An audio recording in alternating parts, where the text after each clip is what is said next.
Tal como viste, Israel bombardeou os depósitos de petróleo e causaram enormes incêndios. O Irão escolheu um novo líder e dizem que o filho ainda é mais radical que o falecido pai. O petróleo subiu para perto de $120 por barril, ultrapassando a barreira dos $100 pela primeira vez desde 2022. Entretanto, o Bitcoin caiu abaixo dos $66 mil, com 140 milhões liquidados em minutos. A incerteza global atinge um máximo histórico e está mais alta do que durante o Covid-19, a crise financeira de 2008 e o crash da dot-com combinados. A BlackRock bloqueou levantamentos num fundo de $26 mil milhões após pedidos de resgate em massa. Os Estados Unidos perderam 92 mil postos de trabalho em fevereiro, que é a primeira queda desde outubro de 2025.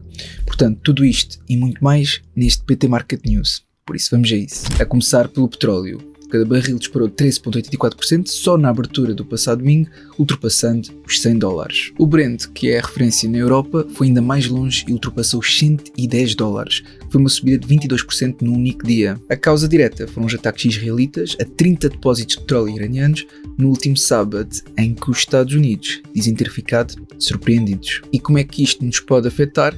Segundo modelos económicos citados por analistas, se estes níveis de preços se mantiverem durante 3 meses, a inflação nos Estados Unidos pode subir para 3,5%, o nível mais alto desde março de 2024. Além disso, o PIB americano pode contrair 0,5%, que é o equivalente a $160 mil milhões de produção económica perdida, ou seja, gasolina mais cara, produtos mais caros e potencialmente menos cortes nas taxas de juros. A China também ordenou às suas principais petrolíferas que suspendam imediatamente as exportações de diesel e gasolina, em que os novos contratos estão congelados e os existentes estão a ser renegociados. Tudo por causa do risco do Estreito de Hormuz, por onde passa 1/4 de todo o petróleo marítimo mundial. Além disso, a produção de petróleo no Iraque caiu 60% devido à guerra no Irão. O conflito interrompeu a disponibilidade de petroleiros e bloqueou efetivamente as exportações pelo Estreito de Hormuz. E há países que foram apanhados de surpresa, como é o caso do Reino Unido, que tem apenas 2 dias de reservas de gás restantes para cobrir eventuais picos de consumo. Para tentar remediar a situação, reparem bem, o secretário do Tesouro americano disse que os Estados Unidos podem levantar as sanções ao petróleo russo. Vê bem até onde é que isto chegou. Antes de dar continuidade ao PT Market News, quero primeiramente agradecer à Free24 por apoiar este vídeo, em que é possível investir em vários instrumentos financeiros, como ações, ETFs e por aí fora, em diferentes bolsas como a New York Stock Exchange, Nasdaq, entre outras. Sendo que também é possível estar posto aqui ao petróleo, gás natural, entre outras. No Irão, a situação está cada vez mais caótica. A Assembleia de Peritos nomeou o filho do antigo líder como o novo líder supremo, que dizem ser ainda mais radical e anti-Estados Unidos do que o falecido pai. Entretanto, o ministro dos Negócios Estrangeiros iraniano rejeitou qualquer interferência externa, respondendo diretamente ao Trump, que tinha dito que o novo líder terá de obter a aprovação dos Estados Unidos. E a escalada continua. A Guarda Revolucionária Iraniana anunciou planos para aumentar os ataques com drones em 20% e os lançamentos de mísseis estratégicos em 100%. A guerra já custou $10 mil milhões aos Estados Unidos em apenas 7 dias. E se continuar este ritmo, irá gastar em 60 dias aquilo que tinha gasto num ano no Afeganistão. E há relatos que a Rússia está a fornecer ao Irão as localizações exatas de tropas, navios e aviões americanos. Quanto ao Bitcoin, a criptomoeda apagou completamente a subida que tinha feito com o início da guerra. Ou seja, caiu dos $74 mil para os 66 mil, com $140 milhões em posições alavancadas liquidadas em minutos. Os traders de mercados de previsões, que são das apostas, estão agora a apostar que o Bitcoin pode cair abaixo dos $45 mil só este ano, com 75% a prever uma queda para pelo menos 55 mil. E a BlackRock fez algo que nunca tinha feito antes, que foi o quê? Foi bloquear investidores de levantarem o seu próprio dinheiro, sendo que o fundo de crédito privado de $26 mil milhões da gestora recebeu pedidos de resgate de 1,2 mil milhões que excederam o limite permitido. Isto expõe um problema de liquidez sério nestes fundos de crédito privado, que se tornaram muito populares nos últimos anos, mas que têm ativos difíceis de vender rapidamente. Passando aos dados económicos americanos, o relatório de emprego de fevereiro não foi positivo, sendo que a economia perdeu 92 mil postos de trabalho,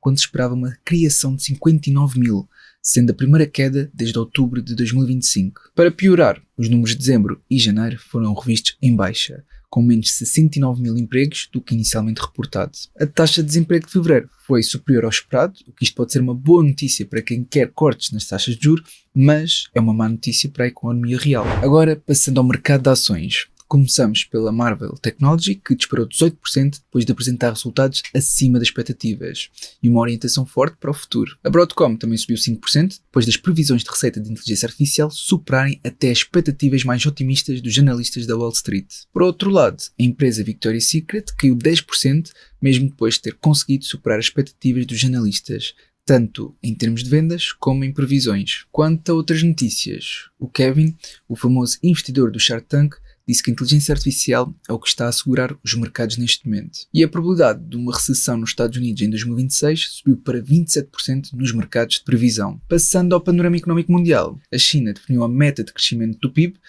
neste caso para 2026, entre 4,5% e 5%, que é a mais baixa desde o início dos anos 90. Entretanto, a Nvidia parou a produção de chips H200 para a China e redirecionou a capacidade da TSMC para um projeto da empresa. E os bancos centrais estão a comprar ouro ao ritmo mais rápido desde 1967. Foram 1.136 toneladas em 2023 e 1.037 em 2024. Quando quem imprime dinheiro está a trocá-lo por ouro, pode ser um sinal de que esperam que a moeda perca valor. Quanto à geopolítica, que já falamos várias vezes aqui no vídeo, mas a situação no Médio Oriente continua efetivamente a escalar. E Trump disse que não haverá acordo com o Irão, exceto se eles renderem incondicionalmente. Também afirmou que os preços do petróleo irão cair rapidamente quando a ameaça nuclear iraniana acabar, chamando-lhe um preço muito pequeno a pagar. O presidente mostrou ainda a abertura para enviar tropas americanas para o Irão, incluindo as forças especiais. A Arábia Saudita avisou o Irão que novos ataques ao seu território, ou o setor energético, podem desencadear uma retaliação. E como se não bastasse, o Irão começou a atacar estações de remoção de sal de água em todo o Médio Oriente. É importante lembrar que dezenas de milhões de pessoas vivem nestas regiões e dependem muito desta água. Passando às criptomoedas, os ETFs de Bitcoin nos Estados Unidos tiveram 2 semanas consecutivas de entradas líquidas pela primeira vez em 5 meses. E a Solana registrou 650 mil milhões de dólares em volume de stablecoins em fevereiro, o que é o mais alto de sempre. E a 21 Shares lançou o primeiro ETF de Polkadot, expandindo assim a oferta de altcoins disponíveis também em ETF. No que toca ao mercado acionista, o índice de Buffett continua em níveis elevados,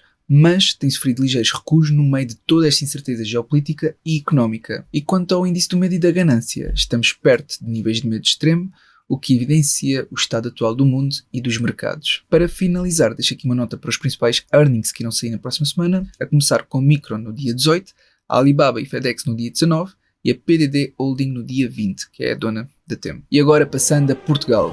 O Banco de Portugal está a interrogar os bancos sobre as taxas baixas no crédito à habitação. Numa ação de inspeção, o que o regulador quer é verificar se as instituições estão a cumprir com as orientações da Autoridade Bancária Europeia sobre a definição de preços nos empréstimos para a compra da casa. Portugal arrisca a ser dos mais castigados na União Europeia com a nova tarifa global de 15% dos Estados Unidos. A taxa média efetiva atual é de 8,5%, ou seja, o impacto seria significativo para as exportações portuguesas. E o acordo da União Europeia-Mercosul pode penalizar setores tradicionais, como o têxtil e calçado, pois a concorrência, através de preços baixos e proteção em escala do Mercosul, pode inundar o mercado europeu com produtos mais baratos, pressionando a indústria nacional. E finalmente, a nós quer que todos os trabalhadores utilizem a inteligência artificial o mais rapidamente possível, sendo que a empresa iniciou alguns meses atrás um programa de formação direcionada para a inteligência artificial para maximizar a produtividade. Portanto, é tudo por este PT Market News. Eu realmente espero que tenha sido útil. Se foi, não esqueças de colocar